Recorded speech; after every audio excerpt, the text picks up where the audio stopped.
بسم اللہ الرحمن الرحیم۔ محترم ناظرین السلام علیکم۔ آج میں آپ کے لیے بیوٹیفل اسلامک کوٹس لے کر حاضر ہوئی ہوں۔ جن کا بھروسہ اللہ ہو ان کی منزل کامیابی ہے۔ اگر اللہ نے وہ لے لیا جسے کھونے کا تم تصور نہیں کر سکتے تھے تو یقیناً وہ کچھ ایسا بھی دے گا جسے پانے کا تم نے سوچا بھی نہیں ہوگا۔ کچھ دولت پہ ناز کرتے ہیں، کچھ صورت پہ ناز کرتے ہیں۔ جن کے ہاتھ میں دامن مصطفیٰ صلی اللہ علیہ وسلم ہو وہ امتی ہونے پر ناز کرتے ہیں۔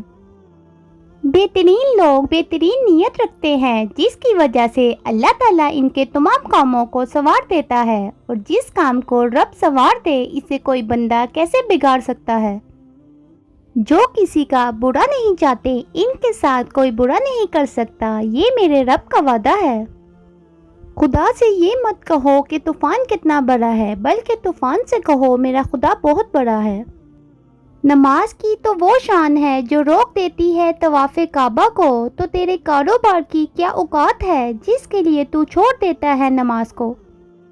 خدا کی راہ میں کوشش کرو اور کبھی پیچھے نہ ہٹو، کیونکہ خدا نے تم سے کوشش مانگی ہے، نتیجہ نہیں۔ جسم کی چوٹ تو وقت کے ساتھ ٹھیک ہو جاتی ہے، مگر لفظوں اور رویوں کے زخم کبھی نہیں ٹھیک ہوتے۔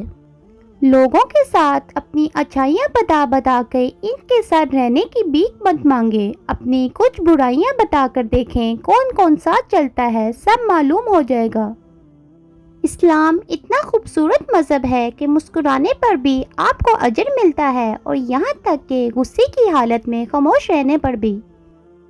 مومن بندے کی نشانی یہ ہے کہ جب اس کی موت کا وقت قریب آ جاتا ہے تو اس کے چہرے پر مسکراہٹ بھی آ جاتی ہے۔ چھوڑ دیا اب لوگوں کے پیچھے چلنا، جس کو جتنی عزت دی اس نے اتنا ہی گرا ہوا سمجھا۔ نا امید شخص ہر اچھا موقع بھی گوا دیتا ہے، اور پر امید شخص ہر پریشانی میں بھی موقع تلاش کر لیتا ہے۔ ہار جانا صرف سفر ترک کر دینے میں ہے۔ منزل کی جانب آہستہ آہستہ بڑھنے والے کو ہارا ہوا نہیں کہتے، وہ بھی اپنے مقام پر پہنچ جاتا ہے۔ جو تکلیف تم خود برداشت نہیں کر سکتے وہ کسی دوسرے کو بھی نہ دو۔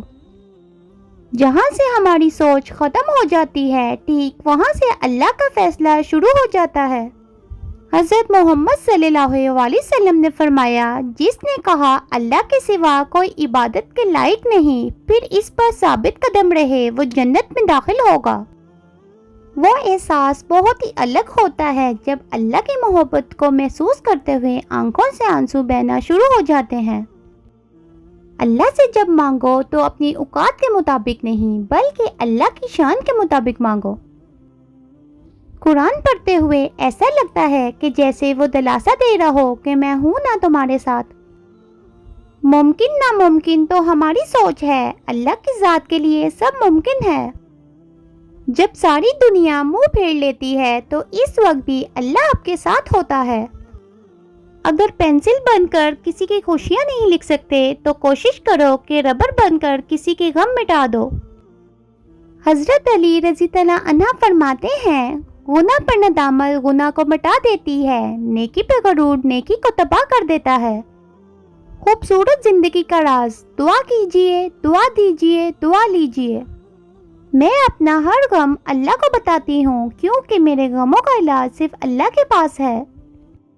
اللہ نے انسان کو دل دیا ہے، مگر اس کا سکون صرف اپنے پاس رکھا ہے، اور فرمایا یاد رکھو دل کا سکون صرف اللہ کی یاد میں ہے۔ درخت اپنا پھل خود نہیں کھاتے، دریا خود اپنا پانی نہیں پیتے، پتہ ہے کیوں؟ کیونکہ دوسروں کے لیے جینا ہی اصل زندگی ہے۔ جن کا بھروسہ اللہ ہو ان کی منزل کامیابی ہے۔ قدر تو وہ ہوتی ہے جو کسی کی موجودگی میں ہو، جو کسی کے بعد ہو اسے پچھتاوا کہتے ہیں۔ نیت کتنی بھی اچھی ہو دنیا تم کو تمہارے دکھاوے سے جانتی ہے، اور دکھاوا کتنا بھی اچھا ہو اللہ تم کو تمہاری نیت سے جانتا ہے۔ باپ کے سامنے اونچا نہ بولنا ورنہ اللہ تم کو نیچا کر دے گا۔ ہر ٹوٹی ہوئی امید مجھے میرے اللہ سے جوڑتی ہے۔ جب اللہ تمہیں کنارے پہ لا کھڑا کر دے تو اس پر کامل یقین رکھو، کیونکہ دو چیزیں ہو سکتی ہیں، یا تو وہ تمہیں تھام لے گا یا تمہیں اڑنا سکھا دے گا۔ توبہ قبول ہونے کی نشانی یہ ہے کہ اس کے بعد انسان کا دل گناہ سے ہٹ جاتا ہے۔ نبی صلی اللہ علیہ وسلم نے فرمایا 3 کیفیات ہوں تو فوراً دعا مانگو، اس وقت دعا رد نہیں ہوتی۔ جب جسم کانپ اٹھے، جب دل میں خوف آ جائے، جب آنکھوں سے آنسو جاری ہو۔ رسول اللہ صلی اللہ علیہ وسلم نے ارشاد فرمایا جو مومن لگاتار بیمار رہے اس کو بخش دیا جاتا ہے۔